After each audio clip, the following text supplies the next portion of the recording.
Hello, I'm Katie Holloway of Lose Yourself Books, and this is what I read in April 2025. First up is a library book had to return, The Dream Hotel by Leila Lalami. Might be how you say that. I love that sound, though, as a name. This book was infuriating and clever, dystopian, all about people being arrested for crimes they might commit, told through the point of view of a woman who is put in one of these facilities, all to do with your dreams. It was told in a very frustrating way, which was the point. The corruption within the system and all of that kind of stuff. If you love dystopian, you've got to read this. It will stay with me, though I didn't necessarily enjoy it because of all those frustrations, but that was the point. On the flip side of that was The Little Bookshop of Lonely Hearts, which I read as I listened to as an e-audiobook, so I haven't got a copy of that either. It is by Annie Darling. This was a very sweet book, all about a woman who ends up inheriting a bookshop and tries to transform it into a romance-only bookshop. And it has a lot of sweetness to it. There's big friendship themes. It was zero spice. There was romance. It was quite sweet. Not my favourite, but it was a sweet read. Next up was another library book that I had to return. So again, a picture on my phone. I Know Why the Caged Bird Sings by Maya Angelou. This was an absolute classic. I've been wanting to read this for ages, but knew the themes were quite challenging, featuring some real trauma, and it is an autobiography, so it's true. But my book club picked it, so we read it and studied it together and had a great discussion about it. It was surprisingly hopeful given the themes. Look them up for the warnings. But given all that goes on in it, I was surprised at how uplifting it was. Lots of racism that again made me feel really angry in a helpful way, but beautifully told, and not focusing on the trauma, but more about how the trauma becomes a part of you. You never move on from something like that, but you kind of move forward with it. Well worth a read if you can cope with it, and if you haven't read it before. Next was finishing the read aloud of Peter Pan, which I did with my kids, my husband.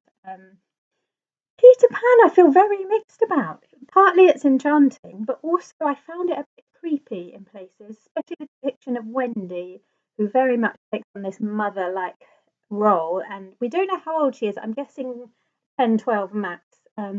Strangely sexualized in places, I thought, but others might shout at me for saying that and saying, how dare you, it's a classic. It is a classic. It was charming, also very violent.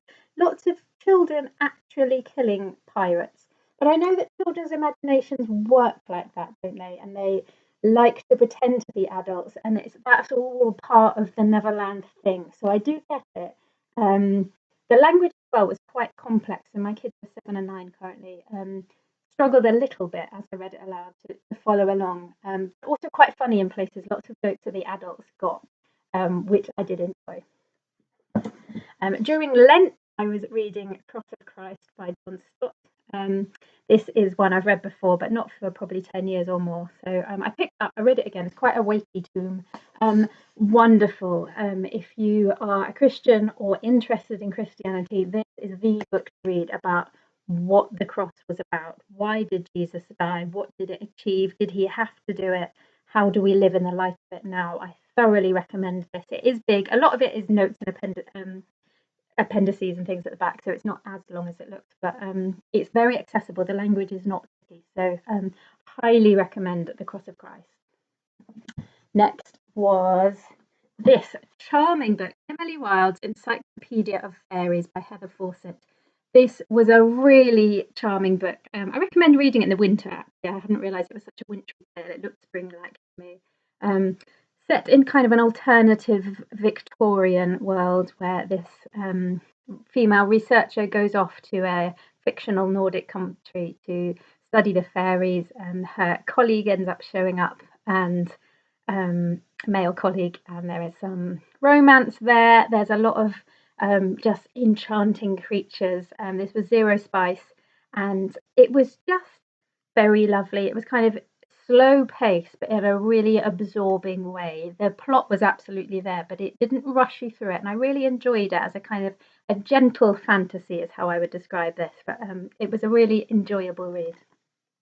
And finally was Say You'll Remember Me by Abby Jimenez. This was lovely as well. This was not zero spice. It was probably one down from top spice, but there was really one scene that was reasonably explicit. The rest was very sweet and gentle, about a couple who seem perfect for each other but meet at just a time when a relationship between them is going to be tricky, and how they manage that. The main character's mother is with reasonably advanced dementia, and that is dealt with, I thought, really compassionately and helpfully. And it is not a downer, it's a very uplifting novel, very funny in places, and I just found it very charming. There we go. That is what I read or listened to in April. Have you read any of them? I would love to hear your thoughts on those books. And I will do another roundup this time at the end of the month. Take care. Bye.